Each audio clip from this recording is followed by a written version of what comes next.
Bon, là, on va parler de choses sérieuses avec Christian Page. Christian, bonjour. Benoît, tu connais Cybèle? Oui. Cybèle, Bonjour. Christian, bonjour.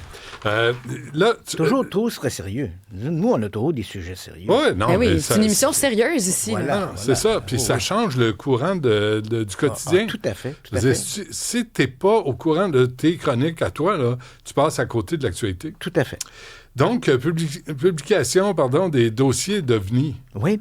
Présentement, là. Oui, on en a parlé un peu vendredi dernier. On avait terminé l'émission en te disant c'est aujourd'hui. En fait, officiellement, c'était durant le week-end, sous 2 noms de domaine du gouvernement américain, hein, Aliens au pluriel et Alien au singulier.gov. Donc, à partir du week-end, on a rendu public des dossiers, en fait 161 dossiers sur les ovnis, mais ça avait commencé le vendredi même sur le site du département de la Défense. On a commencé à rendre public ces dossiers. Donc, on est aujourd'hui 4-5 jours après la publication. Et qu'est-ce qu'on apprend de ces dossiers-là? Donc, je suis passé au travers de ça, j'ai regardé quel était le contenu.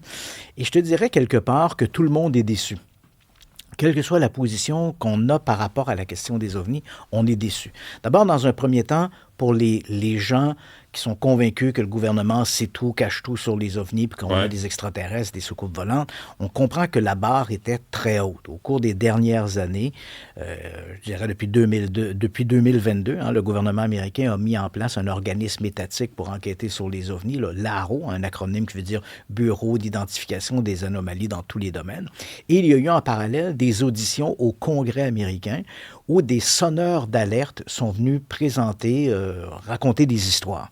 Bon, certains militaires qui avaient été témoins de phénomènes ovnis, mais également des vrais sonneurs d'alerte. Donc, des gens, oui, j'ai travaillé dans une base, il y a des extraterrestres, il y avait des soucoupes volantes, on les a déconstruits, puis des grandes compagnies comme Lockheed profitent, en fait, de cette technologie, puis même, bon, des histoires fantastiques. Évidemment, aucun d'entre eux n'a apporté la moindre preuve de ça. Hein. Je pense par exemple à un type qui s'appelle David Grush. Il n'utilisait même pas le mot extraterrestre, il disait des entités non humaines. On a des vaisseaux non humains et des entités non humaines. Bon, il se laisse une marge de manœuvre. Voilà. Mais tu comprends que les gens qui croient ça, la barre est très haute. Je prends pas position à ce qu'on croit ou pas croit, mais bon, ceux qui adhèrent à ce récit-là, la barre est très haute. On s'attend à ce que le gouvernement va rendre public des dossiers et qu'on va nous dire, ben voilà, oui, ces bases existent, oui, on a des soucoupes, oui, on a des extraterrestres. Et d'un autre côté, les gens plus prudents comme moi se disent, bon, qu'est-ce qu'on va nous révéler dans ces documents-là? Est-ce qu'il y a quelque chose qu'on ne connaît pas ou qui n'a pas déjà été publié? Et d'un côté comme de l'autre, tout le monde est insatisfait. Parce que dans un premier temps, il faut dire que des 161 dossiers qui ont été rendus publics, 80% du matériel que on présente comme étant, entre guillemets, déclassifié, c'est des documents qui étaient déjà connus, qui circulent allègrement dans les milieux. Rien de nouveau ici. OK, pas de surprise. Pas de surprise. Il y a même des documents, je vais y revenir, mais il y a même des documents qui n'ont jamais été secrets. Alors, par exemple, on nous met en ligne les transcriptions de certaines missions Apollo durant les années 60. Et Buzz Aldrin, par exemple, qui voit une lumière alors qu'ils sont en route vers la Lune en 1969, les transcriptions des vols Apollo, ils sont accessibles depuis au moins 35 ans. Et depuis que l'Internet existe, ils sont accessibles. Tous les gens peuvent télécharger les transcriptions. Et ils n'ont jamais été censurés. Tu comprends que la majorité des gens ne font pas les recherches que tu fais. Non, tout à fait. Mais c'est simplement de dire que c'était pas secret. C'était disponible. Ouais, c'était disponible. Okay. Puis cette histoire, là, tout d'un coup, ça devient nouveau. Buzz Aldrin a vu une lumière, mais il s'est exprimé 1000 fois là-dessus. J'ai encore en tête une entrevue qu'il avait donnée à Larry King il y a une dizaine d'années, où il avait raconté cette histoire-là, et qu'il leur avait fallu un certain temps avant de comprendre que c'est un morceau en fait, le lemme lunaire est gardé dans le garage du 4e étage, là, durant le vol Apollo. Et au moment où le vaisseau Apollo va aller s'accrocher sur le lemme, le garage, disons ça comme ça, le garage s'ouvre, c'est comme 4 grands pétales qui ressemblent ce sont des panneaux métalliques qui ressemblent à des pétales de fleurs et qui se décrochent. Et ces panneaux vont se mettre à tourner, à tourbillonner dans l'espace et ils ont un effet miroir. Donc, il aura fallu un certain temps. Évidemment, la communication, elle est là. Le Buzz Aldrin qui appelle Capcom, on a une lumière qui clignote. Ouais. Tu sais, si tu prends... Il tourne à gauche. Oui, il tourne à gauche. Mais si tu t'arrêtes à cette page-là, ça a l'air très mystérieux, mais 3 pages plus loin, Neil Armstrong dit Capcom, finalement, la lumière qui clignote n'est rien de plus qu'un panneau du 4e étage. Merci, bonsoir. Donc, tu vois, c'est fait. Là, on s'arrête à ça. Et je me rappelle dans l'émission de Larry King, Buzz Aldrin disait, quand Larry King disait, est-ce que ça peut être un ovni? Buzz Aldrin, il répond, il dit, techniquement, c'est un ovni, puis c'est un objet volant qui, un temps, a été non identifié.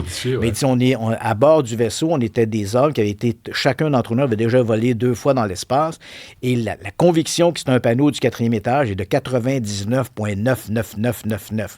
Ça, on n'est pas loin de la certitude. Là, hein? Là, on est proche de ça. Donc, on prend des trucs comme ça, puis on nous raconte ça, puis voilà, c'est tout nouveau. On a des documents du FBI, même si c'est l'entête du FBI, un individu en 1954, allô, hein, qui appelle le FBI pour dire « J'ai vu une soucoupe volante dans mon champ, puis 4 bonhommes ont débarqué. » Ben, même si c'est un document avec une entête du FBI, il n'y a rien de nouveau. Là. Tu sais, les journaux, des histoires de bonhommes qui débarquent de soucoupe, là, les années 50, on en a une puis un autre. Donc, il n'y a rien vraiment de nouveau. Mais, à mon avis, la faiblesse, et là, je le parle de mon point de vue, c'est de présenter cette information-là en vrac, sans explication. On prend des dossiers, puis on les donne comme ça, puis là, les gens qui ont une moins bonne connaissance, par exemple, de l'époque de la guerre froide, les vols Apollo, tout ça, regardent ça et ils sont étonnés. Hors contexte. Hors contexte, c'est merveilleux. Il y a 2 éléments qui ont retenu mon attention. Par exemple, il y a une photo d'Apollo 12 où les astronautes, la photo est prise sur la Lune, et là, l'astronaute photographie le paysage lunaire. Bien, si on prend un petit coin de la photo, on l'agrandit, puis on la surexpose, on voit un petit point lumineux au loin. Et là, d'un coup, ça devient un ovni. Attends une minute. C'est pas parce que des astronautes sont sur la Lune que les planètes du système solaire ont sacré le camp, là. Donc, je veux dire, c'est sûr que si tu prends une photo de l'espace, même si les appareils Hasselblad avaient été calibrés de manière à ne pas photographier les étoiles, mais bien des belles images sur la surface, bien, si tu prends une photo du noir lunaire, du noir spatial, t'agrandis puis tu surexposes, ça se peut que de temps en temps, la planète Jupiter et Vénus apparaissent, là, petits points lumineux. Quels sont les chances... Était-il vraiment sur la Lune? Voilà. Alors, la question qu'on doit se poser, quelles sont les chances que cette lumière au loin dans l'espace soit un vaisseau extraterrestre versus les chances que ce soit la planète Jupiter ou Saturne au loin. Tu comprends, là? Donc, on gage combien? On gage combien? Mais je vais te montrer, il y a plus litigieux que ça.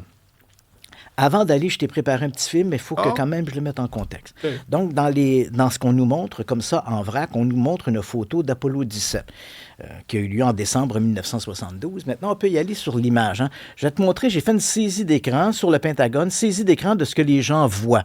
Donc, cette photo, on a un petit coin qu'on nous montre 3 petits points lumineux dans le ciel. On dit, ça, c'est sur le site. Voici donc la photo, j'ai agrandi, c'est les 3 points lumineux. On nous montre la photo sans référence. Pas de numéro de folio, rien du tout. On nous montre simplement photo prise durant la mission Apollo 17. Mais si on va sur le site de la NASA et qu'on se donne la peine de retrouver la photo que j'ai retrouvée ici, je vais agrandir le petit coin, on va la surexposer. Ça, tu ne vois pas ça sur le site de la mise en place. Il faut vraiment que tu ailles sur le site de la NASA. Tu trouves la photo, tu agrandis, tu vois les 3 lumières. Ce qu'on ne te met pas non plus sur le site de divulgation, c'est la fiche technique. On l'a ici, la fiche technique. Et que nous dit la fiche technique? On le montre ici en gros. On nous dit que la photographie a été prise depuis l'intérieur du LEM par les astronautes avant de sortir à la surface et que la photographie a été prise à travers le hublot du LEM vers l'extérieur. Ce que tu vois dans... Quand tu prends une photo à travers un châssis, là... Puis tu viens de faire des millions de kilomètres. T'as bien des chances que ce que tu vois dans la fenêtre, c'est un reflet de ce qui est à l'arrière de toi. Tu comprends-tu? Le bon sens, c'est ça que ça te dit. Une photo prise à travers une fenêtre, alors que les astronautes sont dans un environnement où il y a plein de lumière qui clignote, des voyants lumineux. Ah oui. Et là, tout d'un coup, tu vois dans la photo 3 petits points. Si on t'a pas donné la fiche technique, tu dis, mon Dieu, il y avait un vaisseau triangulaire dans l'espace. Ou bien il y avait 3 voyants derrière Gene Cernan qui se reflétaient dans le hublot du LEM. Tu comprends? On gage combien? Donc, c'est ce genre d'éléments qui sont présentés sans le contexte. Et combien des photos, je te rappelle que des photos prises sur la Lune, c'est 6500 photos. À peu près. Donc, quand on dit photo d'Apollo 17, on peut-tu avoir le numéro? Uniquement sur Apollo 17, c'est près de 2000 photos qui ont été prises. Il a fallu que je me tape les 2000 photos d'Apollo 17, une à une, pour retrouver la fameuse photo. Et quand tu parlais de voyager, je me suis dit, il y avait des mouches dans le windshield. C'est ça. Tu parles dans l'espace, tu parles de quelques mouches. Oui, donc c'est cette mise hors contexte, et là, on se dit, et je comprends que les gens ne se donneront pas la peine, et on voit cette photo-là, on dit, une photo, ils ne se donneront pas la peine d'aller sur le site de la NASA, passer au travers 2000 photographies pour retrouver cette photo, pour avoir la fiche technique, et là, réaliser que c'est une photo qui a été prise à travers une fenêtre. Donc, il y a de fortes chances que ce soit un reflet qu'on voit. Mais comment c'est qu'on n'a pas de preuves? Il n'y a rien de concluant. Et c'est exactement là où je te disais, les gens vont demeurer insatisfaits. Moi, je suis insatisfait parce que je vois des images qui ont été expliquées 1000 fois, et quand on se donne la peine, on trouve l'explication. Il y en a une, par exemple, ce qui fait beaucoup, qui alimente beaucoup depuis quelques jours, c'est un film tourné en infrarouge, donc en vision thermale, donc on ne voit pas l'objet, on voit la chaleur de l'objet. On voit une espèce d'étoile, on l'appelle le chandelier. On voit comme une espèce d'étoile qui bouge dans le ciel. Et là, les amateurs d'ovnis disent, c'est fantastique, un ovni en forme d'étoile. Non! Depuis 2024, on sait ce que c'est cette image-là. C'est un parachute flare, une fusée éclairante. Et d'ailleurs, quand on regarde cette image-là, l'effet étoile, c'est l'effet du capteur, c'est la lentille de la caméra qui crée cet effet-là, une espèce de reflet à l'intérieur de la lentille qui donne l'aspect de l'étoile. Et quand on regarde le film au ralenti, même à un moment donné, alors qu'il se déplace devant la caméra, on voit le parachute au-dessus. Pendant quelques secondes, la chaleur de la fusée éclairante réchauffe suffisamment le parachute pour que le capteur thermal le voit. Évidemment, tout ça, ce contexte-là n'est pas montré. Donc, moi, je suis frustré parce que j'ai l'impression qu'on ment aux gens. On ne leur donne pas une information qualitative qui leur permettrait de se faire une opinion claire. Et d'un autre côté, ceux qui s'attendaient à la grande révélation de « on a des soucoupes et des extraterrestres », ben, ils n'ont rien du tout non plus.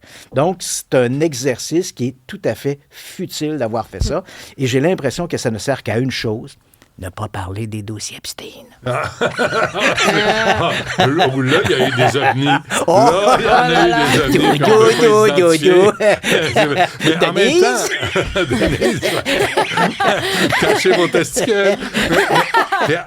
En même temps, ce genre de commission-là, c'est pour mettre la casserole, le couvercle sur la casserole. On en parle, mais on dit rien. Ouais, voilà, parce que le public le demande. Il y a eu des commissions au Congrès, puis là, les gens sont presque dans la rue avec des chaudrons. Rendez public les dossiers sur les ovnis.